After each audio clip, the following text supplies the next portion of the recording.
What's going on, people? A rainy day in Georgia. I was having a conversation with someone.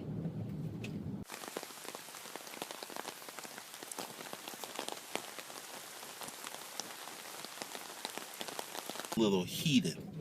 It was a consult. First time it ever happened. There's this person who has a great life, and that's the problem. And I know you're going like, what's wrong with having a great life? Their life is so great that they will never aspire to anything else. And when I say great, everything's taken care of. They receive some money from one of the parents, and essentially they are never going to really bust it. And when I say bust it, I mean do something significant, radically different, astounding, and awe-inspiring, because they don't have to. If you watch this channel for a while, you realize at one point I was homeless, I was going through some stuff. I had reached a point where I had to do something. I had to do something. It wasn't like, oh, this is going to work out. I had to make it happen. I had to create new energy for myself, a new situation, a new way of doing things. I had to create it. Essentially, if you aren't faced with a crisis, most people are not going to change. Some of my best students from the Hustler Mindset, from other consulting, from other books, were people that had their backs against the wall. I mean, some of the stories I know of are just like, I just go back over them to inspire myself, because, put it bluntly, for many of you, and I'm not really trying to be super mean, but for many of you, you will need a personal crisis, some type of cataclysmic event, calamity, something extremely major to shift and push you in a new direction. It's going to take something that huge for most of you to really bust it. And that's something that that's a conclusion that I came to about 2 years ago, and the conversation last week just confirmed it, just made it even more, just inscribed it on my brain, just carved it in deep letters on my cortex. Because this person was like, well, no, it's this, and no, it's that. And no, I'll tell you what having a personal tragedy will do to you. When I was in the storage auction business, I had a lot of things go wrong. You know, there's a whole bunch of things I don't really talk about because they're embarrassing. I don't want to think about it. They were fucked up. I bought a unit that had cages, metal cages for chickens, other livestock. Didn't know, crazy ass smell, but I bought it anyway. And this unit came with 6 other units that were equally foul, pun intended. I got this stuff, and like, what the hell am I gonna do? I mean, it was crazy. It was over the top nuts. So I get this unit, and it's fucked up. It's totally fucked up. I've got myself in this situation. Totally ugly situation. I was with public storage. I had to do something. Public storage will ban your ass in a heartbeat. So I had to bust it. I had to get the units cleaned out. What did I do? I went out and bought more units. And I got a jackpot unit, which gave me the income to help pay to get someone else to clean out those units. Because I'm telling you, what happened scared the shit out of me. I got completely covered up. I was in a situation that was just like, how the hell am I going to get out of this? And when you have, and that's just really a small thing, because you have people out there who are facing cancer. You have people out there who are facing unemployment. You have people out there who are facing joblessness. I mean, when I say joblessness, and there's unemployment, you get fired.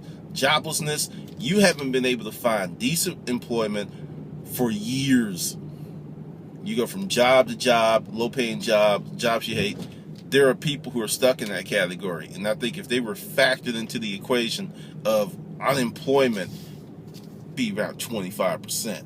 Because you can't say they don't have a job, but they don't have a job that makes enough money for them to have in my opinion, a decent life. But that's another video. But you need a personal tragedy. Now, I will go back to the real tragedy. When I was homeless, when I was living in the boarding house, when I was going through all kind of crazy stuff. Living in a boarding house with crackheads, crazy people, insane stuff that was going on. After hitting the bottom, I came up with some of the most innovative tactics, strategies, call it whatever you will, schemes, unethical, whatever, that liberated me from that bullshit. I was put in a position where it was either sink or swim.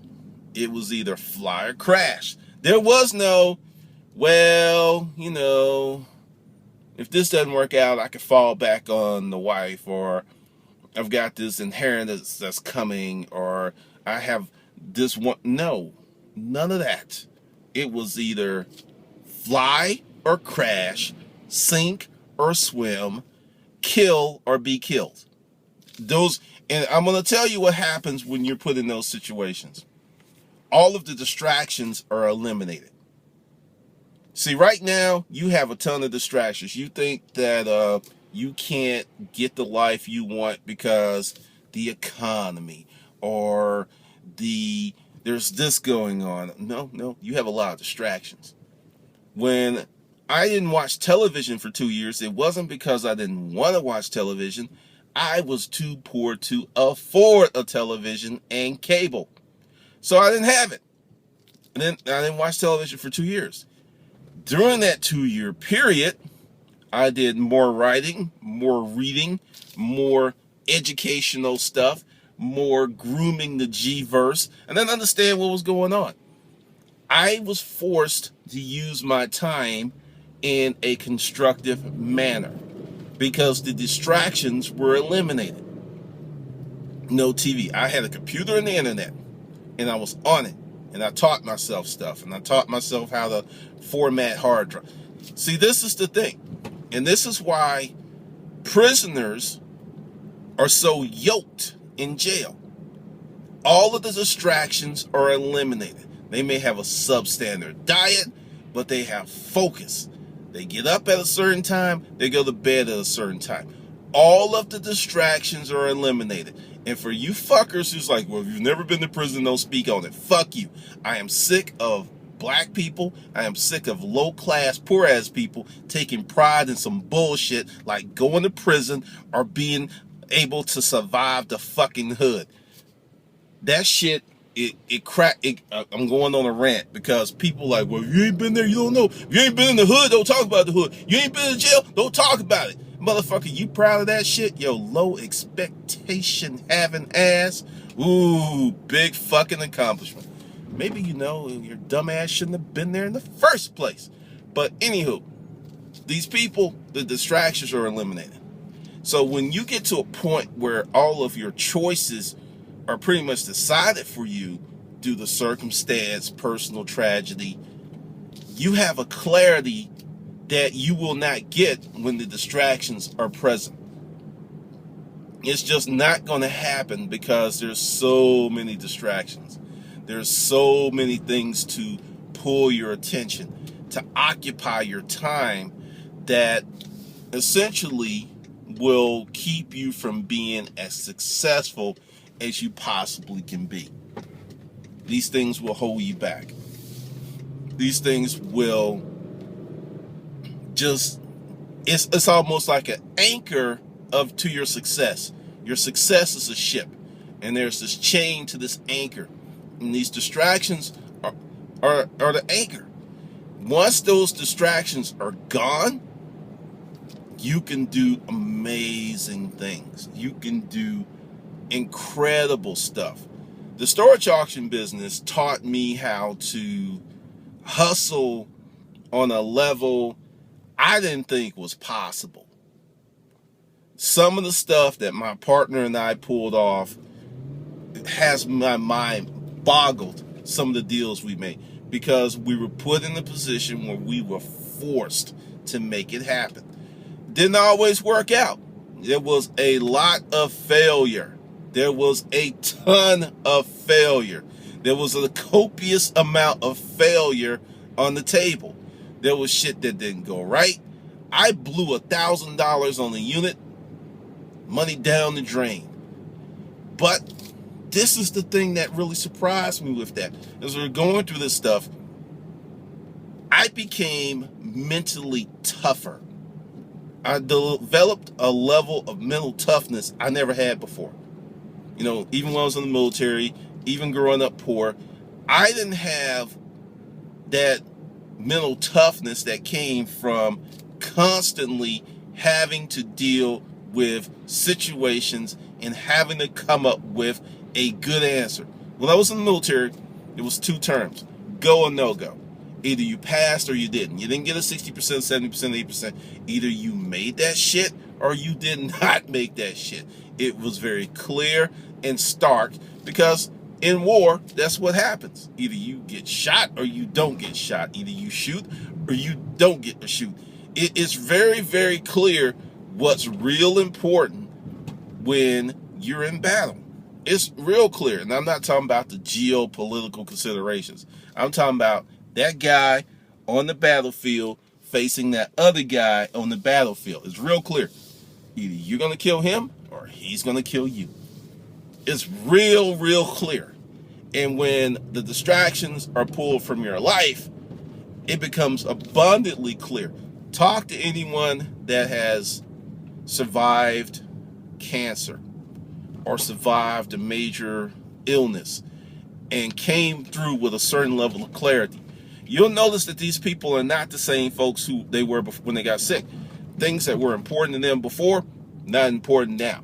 There's a clarity that comes from having to examine your life from a position of humility and weakness. When you are just ass the fuck out. Some people don't come back from that journey. Some people opt out. Some people commit suicide. Some people become drug addicts, alcoholics, because it is such a damning proposition to go through something so arduous, so crazy. And if you can go to that point where you have that personal tragedy and you're able to essentially construct an airplane on the way off the cliff, it will increase your self-confidence, but more importantly, it will increase your hazard repository of designs, plans, of ways for you to figure shit out when things are going sideways or literally the truck's going off the road. I mean, it is just like that. So for many of you, you need a personal tragedy for you to shift to the next gear, because your life is too good. And when I say too good, I'm not talking about you're drinking champagne every day and Bentley the butler is popping up with some croissants this morning. I'm not talking about that. I'm talking about you're in the fucking hood. You're living in the projects. You've got PlayStation. You have government cheese and you are living well enough not to be concerned to fucking change your life. That's called having it good. When you have it that good, the impotence, I said impotence, because it's a play of word, that you can't get stiff enough to fully penetrate a new situation. It makes you impotent. It makes you mentally and physically impotent because your life is so good that you can't bust new nuts. Can't do it. Now, you're out there in the wilderness and that bear is on your ass and you're running, and every day that bear is on your ass and you're eating nuts and berries. Motherfucker, you get lean, you get wiry, you're out there every day. It's like, if I don't run, the bear is going to eat my fucking ass. So you're no longer impotent because you're moving. You are moving, but you're not just moving in a static situation. You're moving in a very dynamic situation. You are on the fucking move of your lifetime, because if you don't move, you die. You don't, hold on. Good Lord. All right, I'm back. If you don't move, you're toast. It's a wrap. It's over. And if for some people, they don't have to create these circumstances because they exist. For some of you, you're going to have to create that kind of drama in your life for you to move to the next level. Like the people who wait to the last minute but always seem to be able to do well on that exam, because they've trained themselves to do well under pressure. They have trained themselves to excel when the chips are down.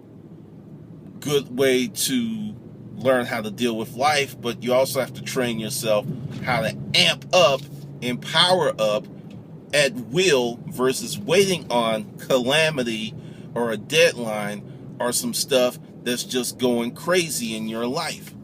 Now, I will give you another example of how to create personal drama in your life to increase a better life. I've never put this out in the video. When I wrote my first book, I did a Jedi mind trick on myself. I actually acted like I was broke as shit. This was the deal. I had money. Okay, when we closed down the business and sold stuff, I had 6 figures in the bank. When I sat down and wrote the book, I had 6 figures. But knowing what I know about the human condition and how comfort will supersede success, I did this. I put myself on a regimen. I have to write X amount of words a day. And it was something ridiculously low, and it was kicking my ass. Like 200 words a day was something like that. I had to do it, and if I didn't write 200 words a day, I couldn't go out. And even when I went out, I limited myself to going out once a week and one drink at my favorite bar. That was it. Because I had to make that book happen. I treated it like if I didn't get this book done, my life was going to be over. It was like either do this book or fucking die. And I know for many of you that's going to sound like extremely over the top, too just crazy, just bonkers. But if you're trying to do something significant with your life, if you don't have that kind of urgency pulling you along, or I should say biting you in the ass, because people tend to run faster when they're being chased by something than they're running to something, unless it's a cookie or something. But that's what I did. That's how that book, because if I had sat back like, I got time, I got money, I can go to, Greece, go to the French Riviera, hang out for a few months, I could do that. That book would never gotten done. It would never gotten done. Because I wouldn't have had the drive or the I need to make it happen in me. But I had that. I had to have it. So what I'm telling you is, if you don't have personal situations that are extreme, create them. So back to the consult. This person was pissed at me. I told him, and I understand, I did this for a reason. This is probably some of the craziest advice I've ever given anybody in a consult. This person's young, and I say, quit your job. And then this is when the yelling began and the fear came out the room. It's like, quit your job. Now understand, I don't tell this to everybody. There's more to this I can't really talk about. But he was very, very upset. He was about to freaking lose it because I had pinned, the cozy life. Because, long story short, Dad owns the business that he works in, and Dad's a millionaire. And when Dad dies, he gets everything, and everything's about $10 million. He has no drive whatsoever to do anything significant because he doesn't have to. He just doesn't have to. And I told him that. I was like, you will be worthless because you have no other purpose. Because if you don't do anything in life, and Dad's like 85, so it's coming it's coming. It's coming very soon. And you don't have to do shit. You don't have to do shit. And, it's just not in the cards for you unless you take a radical move. And that's where all the cussing and the whining and the excuses came out. It's like, quit the job, go out and do your own thing. Take $5,000, go to a new city and see what you can do. Because see, this is the thing. I know that I can survive some bullshit. I lived in a house with crackheads. I was homeless. Am I going to go out there and do that shit right now? No, don't have to. Did that shit, got the t-shirt, ticket stub, don't need to do it again. But just that memory alone of what can happen to me if I allow myself to fall asleep at the wheel is enough to keep a fire burning under my tender hind parts every day. I mean, sometimes I have to make myself take days off. Make myself take days off because I know what it's like to be 100% ass out. Just so ass out that I'm talking no food. I'm talking just really on the edge, cracking up, ass out. So for anyone that really wants to be successful, you're going to have to remove the distractions. You're going to have to treat yourself as if you have an emergency situation. And I'm not saying you have to quit your job, but you're going to have to pull that Jedi mind trick on yourself. You're going to have to learn how to play mind games with yourself. I was in my wallet this morning and I forgot I had $500 cash. I had completely forgotten about it. There was a time in my life I would have not forgotten if I had $5 in my wallet because it was just that fucking pressing. I was like, oh shit, I got $500 in there. And the reason is, and this will be another video, it's about creating abundance, not to flex, not to say, ooh, I got this. It's because you don't know what the fuck life's gonna throw at your ass. You have no clue. There's a part of your life that you control and you direct. And there's another part you have absolutely no control. A lot of times wonderful things come from this space. At other times, the boogeyman, the big penis in the sky, comes from that place. And if you don't have excess and abundance, it's pretty damn hard to handle. And then you really are truly ass out. And I don't want you to be really and truly ass out. I've been there. It's not a pleasant place. It's not a beautiful place. And some people do not come back ever from those places. So, for those of you who want to take it to the next level, for those of you who want to be as successful as you want to be, purposely remove all distractions from your life. When I was in the military, I remember how a letter was a life-defining moment. Because, back in the day, people actually wrote letters. And, you get mail call. And everybody was sitting there hoping to get a letter that someone from wherever they came from, whatever small town, whatever place that was, would come forth with a letter saying, hey, I care about your musty ass enough to sit down and write letters. And I saw the looks of people who didn't get letters. It was a lonely, dogged, oh, woe is me, fucked look. Because, see, this is what happens, especially with the Marines. They take away all your rights and give them back to you as privileges. And when you get them back, you are damn happy to have them. You can't, it's just like, oh God, I can leave the camp. I can go into the Ville. I can go into the economy and spend a little money and look at some pretty girls. Those are some memories that dudes who are in the military, they're some of the best memories because the distractions were removed. When you're in basic training, there ain't, well, when I went to basic training, there wasn't no distractions. There was a lot of hard-ass work. It was a lot of fucking yelling. And you get better in those situations. You become a better person. You become increasingly mentally agile if you're open to the experience. There's some people, they can't deal with it. They wash out. But remove the distractions. Create a personal emergency in your life. See, I mean, this is dangerous. This is probably the most irresponsible video I've ever done in my life because this is extremely dangerous. But when people say, hey, Glendon, what did you do to be successful? Because everyone is looking for magic jelly beans. They're looking for cookie cutter solutions that A, you do step A, B, and C, and yield result D, E, F, or cash. That's what they're looking for, and if they don't get it, they stamp their little feet and whine and bitch and scream like children.